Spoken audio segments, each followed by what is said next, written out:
Your players are traveling through the perilous Fey-Wild, where magic is everywhere. Nothing is quite as it seems. In a twisted tavern or fairy hollow, they come across an interesting dice game, all about pushing your luck and embracing strange twists of fate. Who knows what they might lose on their next bet? Introducing Fickle, a game where even when you're on top, you can fall at a moment's notice. I'll give you a quick rundown of the rules and then go through an example of how it's played, so you have everything you need to toss it into your own games.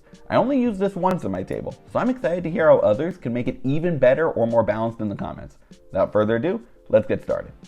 Fickle is played in rounds, and the goal is simple. Be the first to get enough points to win, or be the final player left. The winning score can be anywhere from 3 to 5 points. The more you need to get, the longer the game will likely be. Each contest begins with the players agreeing on how much they'll be betting. There's no raising or folding in Fickle, so as long as your players have enough to buy in, there's no chance it'll become too rich for their blood. Of course, this is a Fey-Inspired game, so you can get creative with what's on the line. Gold is great, but what about treasured memories, future favors, or the names of creatures that they've collected on their travels? Don't be afraid to get a little weird with it. Once the pot has been chosen, the game can begin. Each round starts with 2 d6s being rolled. One is the luck die, and the other the doom die. This is the core mechanic of the game. On their turn, each player will roll their own d6, and their goal is to match the luck die. If they do, they get a point. Simple. But if they match the doom die, unfortunately, they'll have to sit out the next round. Not a horrible punishment, but it could potentially put them behind others who are rolling really well. Of course, the most likely outcome is that they won't match with either. In that case, they have a choice to make. They can either accept their fate and let play move on, or push their luck and roll again.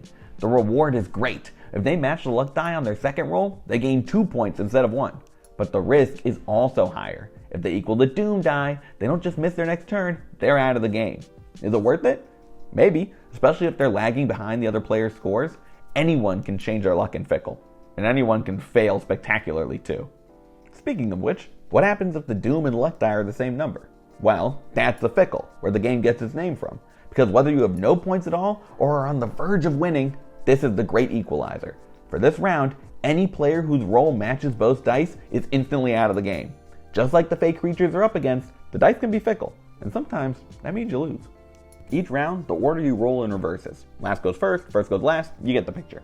You win by either gaining enough points or being the last one standing.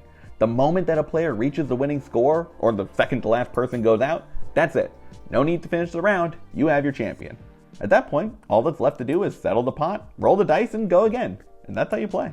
Like any game, Fickle does have its downsides. By its very nature, there could be times where nobody hits on either die for multiple rounds in a row, especially if you only have 2 players. For games where you need more points, it may start to drag a bit if there's only a couple of people left and they just can't roll what they need. If you want guaranteed shorter games, or you know your players aren't the most patient bunch, consider only playing a set number of rounds. 5, 10, 15, you can choose how long each game will last, and at the end, highest score wins, with additional rounds if there's a tie. Your players will be encouraged to take more risks as their turns tick away.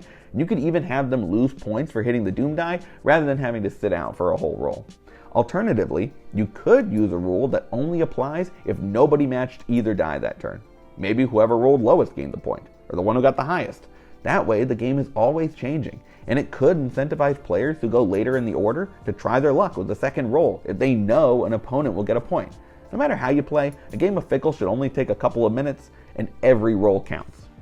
I'm going to go through an example game so you can see exactly how Fickle is played, but first, I want to take a minute to tell you about the sponsor of this video, Homie and the Dude, and their original campaign setting, The Wandering Tavern.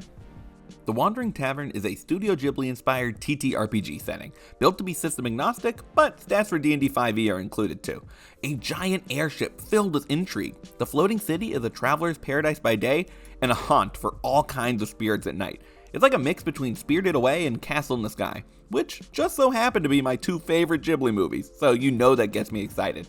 It's packed with everything you need to craft a campaign, from story essentials like plot hooks and mysteries, to creature stat blocks and battle maps for thrilling combat encounters. If you already have your own setting, that's fine too. The Wandering Tavern is the perfect pit stop for your players to visit, whether for a single session or an entire arc of your story.